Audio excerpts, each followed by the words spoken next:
SEC Media Days, we have their attendees who Tennessee is going to send. It's 4 Downs, brought to you by Ted Russell Ford and TedRussellLincoln.net. Great customer service and just a smooth buying process.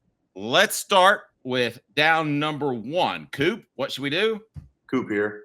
First down. Thanks. Pardon me. Bryson Eason will be attending, the defensive lineman who basically has been on the side of a milk carton because of depth and because of working his way into the lineup. I was a little surprised to see Bryson Eason attending.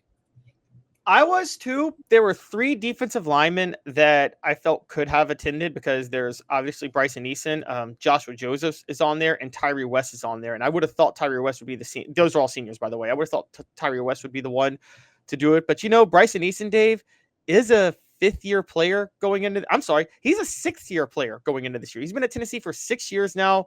Been there for a long time. Committed.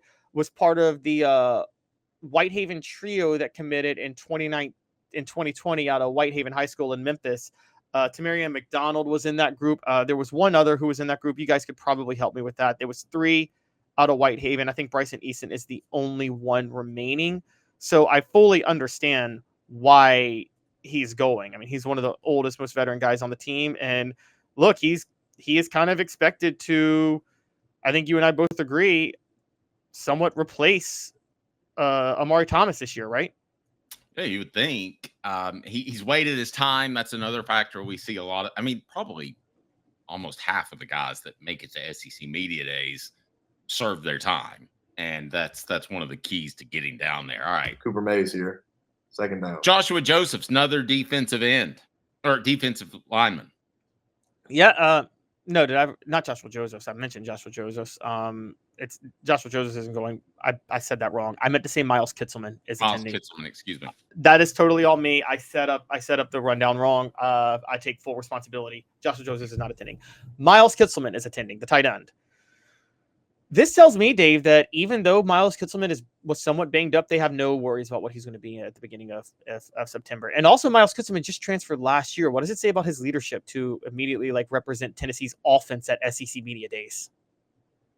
Yeah, but how much of that's just having an offensive player? You're Josh Heupel. You're an offensive guy. You can't send 3 defensive players. It's exactly about that, and I'm going to get to this in a little while, but it's also indicative of how many young players they have on the offensive side of the ball, but because they don't have any options.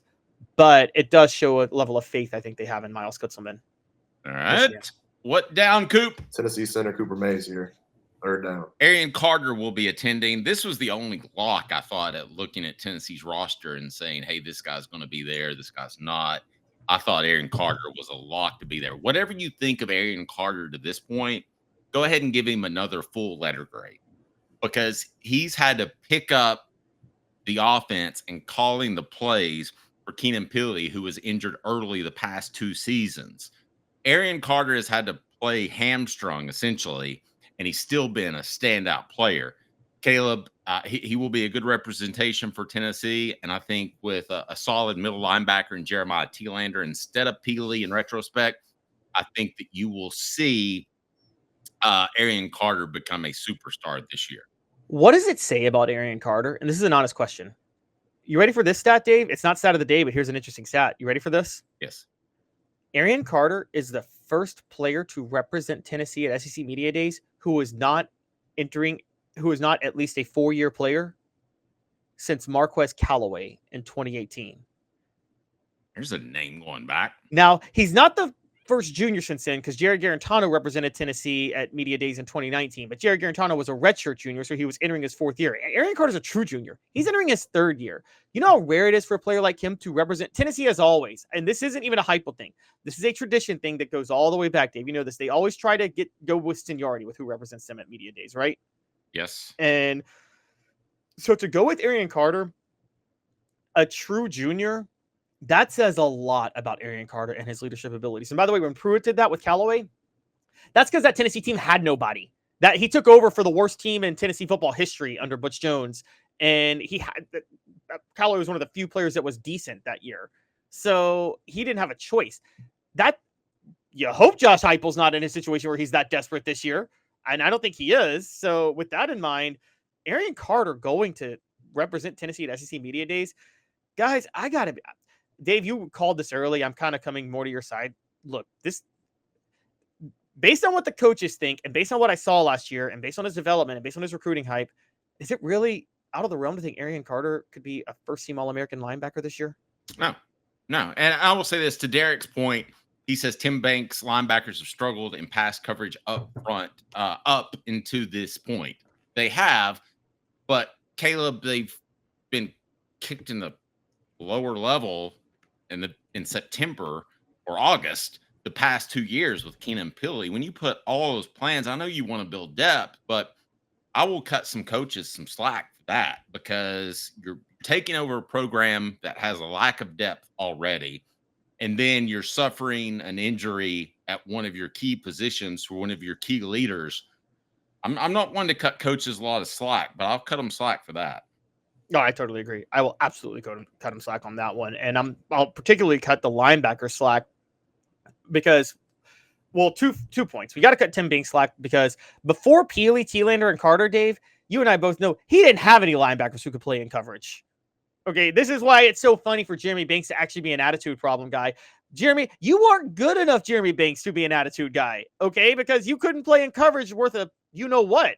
And Aaron Beasley was too small to play linebacker in the SEC, and that's who Tennessee was having to deal with the first couple of years there. They get Arian Carter, they get Jeremiah Thielander, they're developing, they sign Keenan Pili. But yeah, that was a long rebuilding process. We keep forgetting. We forget because of the early success Tennessee had.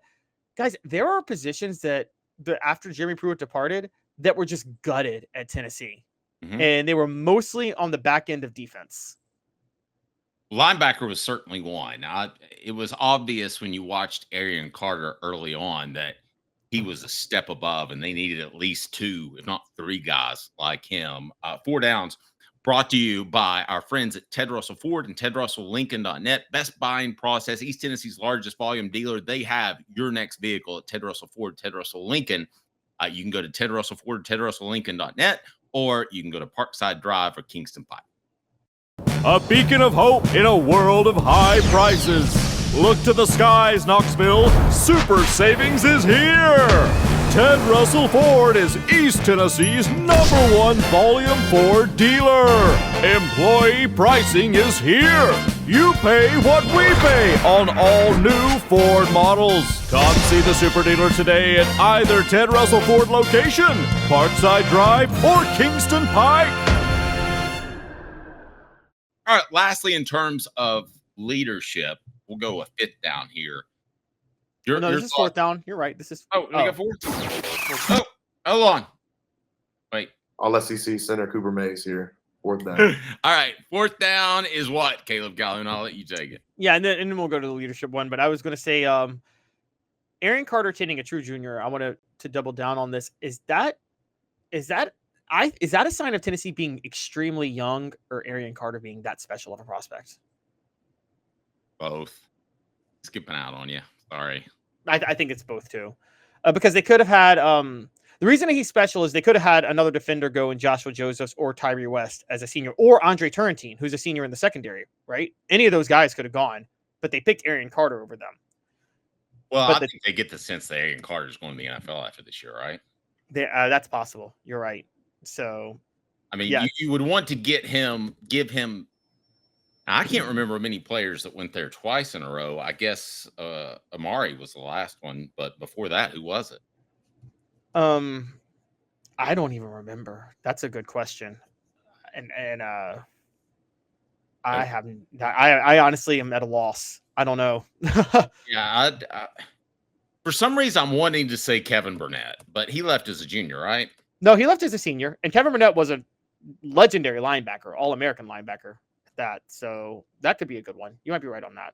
Yeah, I would have to go back and check that, but Amari, of course, was the last one last year.